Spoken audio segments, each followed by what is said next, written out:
Nous sommes sur notre série des exercices en langage C sur le chapitre tableau. L'exercice qui nous dit quoi?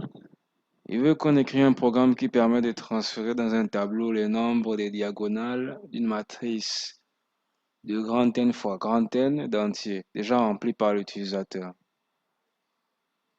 Maintenant, quand on va compiler, l'utilisateur va insérer des données dans le programme et le programme va ressortir des résultats. Ça, code blocks. On est sur code blocks là, on va inclure nos bibliothèques qui se nomment stdio.h, c'est ce qui contient les instructions de base. Ça, c'est la structure de tous les programmes en langage C qui existent. Maintenant, on va déclarer une constante pour la taille de la matrice. La constante se nomme grand N et de taille 5. C'est pour définir la taille de la matrice grand N fois grand N. On déclare les variables maintenant. Nous avons donc la matrice de type int de taille grand N et encore ça pour le croix. Donc matrice n fois n. Oui, ligne et puis colonne.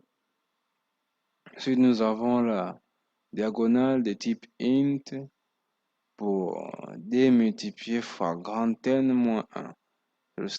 C'est le tableau qui stocke les éléments des diagonales. Donc ça multiplie et puis ça soustrait. C'est un peu bizarre, non? Tant mieux. Maintenant, on va permettre la saisie des éléments de la matrice. On va afficher, saisissez les éléments de la matrice. Pourcentage d fois pourcentage d, donc n. Et n, à boucle for, quand on déclare initialisé à 0, ça va décompter quand c'est inférieur à grand N. Deuxième boucle for, pas de j, initialisé à 0, ça va décompter quand c'est inférieur à grand N. Là, on affiche l'élément, sera pour élément de la matrice, ça commencera par 0, 0, ainsi de suite, ainsi de suite. Scanf, c'est pour récupérer donc chaque élément qui est dans le tableau, là, le tableau en question. Dans la matrice plutôt. Maintenant, on va transférer des éléments des diagonales dans le tableau. On déclare une variable index qu'on a initialisée à 0. Alors là, vous allez faire un travail mental. Si vous n'êtes pas imaginaire ou un dessinateur, voyez un carré. Un carré, la première diagonale fait du haut à gauche jusqu'en bas à droite. Et l'autre diagonale fait de haut à droite jusqu'en bas à gauche. La diagonale principale, c'est la première, donc ce que je viens de dire là, elle est de i égale à j. On déclare une boucle for initialisée à 0. Ça va décompter quand il est inférieur à grand N. Ça, c'est pour la première ligne, je crois. Alors là, on prend les diagonales. Et là, crochet index plus, c'est pour dire que ça incrémente. D'abord, c'est des bases à 0. Là, on compte diagonale. Et il reçoit la matrice II. Et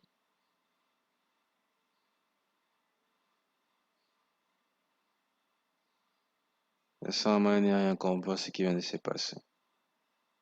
Nous avons maintenant la diagonale secondaire. Je vous ai dit où ça a commencé. Sa formule de I plus J est égale à grand N moins 1. Dans notre cas, on va déclarer encore une boucle for initialisée à 0 qui s'arrête de compter quand c'est inférieur à grand N. On ajoute une condition si I est différent de grand N moins 1 moins I pour éviter le double comptage de l'élément central.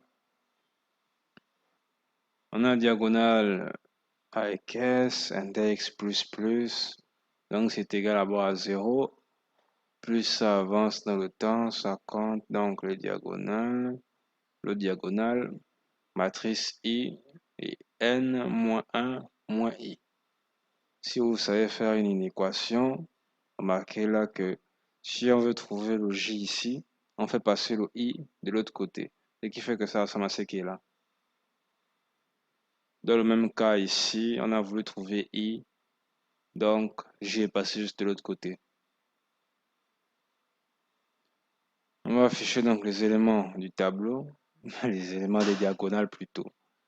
Les éléments des diagonales principales et secondaires, on déclare une boucle for initialisée à 0 qui s'arrête de compter quand c'est inférieur à 2 fois n, 2 fois grand N, moins 1. Et là, on affiche les diagonales. En affichant ça, diagonale, crochet I. Voilà, c'est fait. Maintenant, vous pouvez compiler ça chez vous. Si vous avez aimé la vidéo, vous pouvez liker, lâcher un commentaire ou partager la vidéo. Et n'oubliez jamais ça, Dieu récompense les audacieux.